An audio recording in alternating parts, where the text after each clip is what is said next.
এত অবহেলা করো কেন? ভালোই তো বাসি।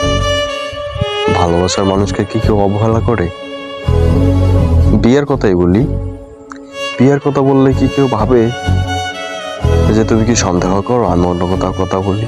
হ্যাঁ, বিয়ের কথাই তো বললি। বিয়ে করবে কখন? কখন বিয়ে করবে?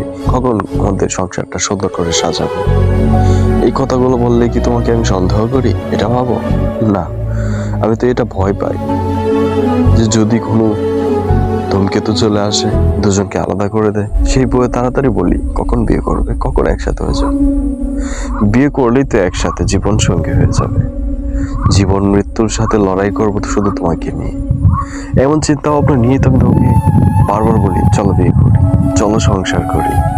আমাদের সংসার হবে, ছোট্ট একটা ঘর হবে, ভালোবাসা হবে, ভালোবাসার মধ্যে মাতিয়ে থাকবো দুজন। সেই জন্যই তো বারবার তোমাকে ভালোবাসি আর বিয়ে করি এটাই বলি।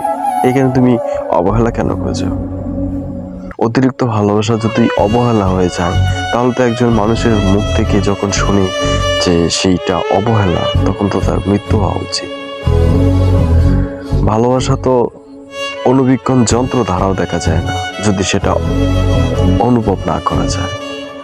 আমার ভালোবাসাটা তুমি অনুভব করো।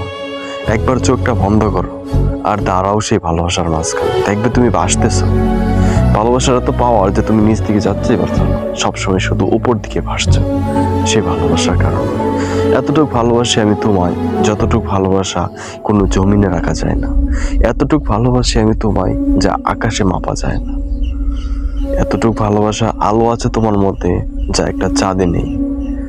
এত ভালোবাসার পরও যদি অবহেলা করছো, তাহলে তো এই পৃথিবীতে বেঁচে থাকার চেয়ে মৃত্যু হওয়া উচিত। সত্যি ভালোবাসি তোমাকে, সত্যি অনেক বেশি ভালোবাসি তোমাকে।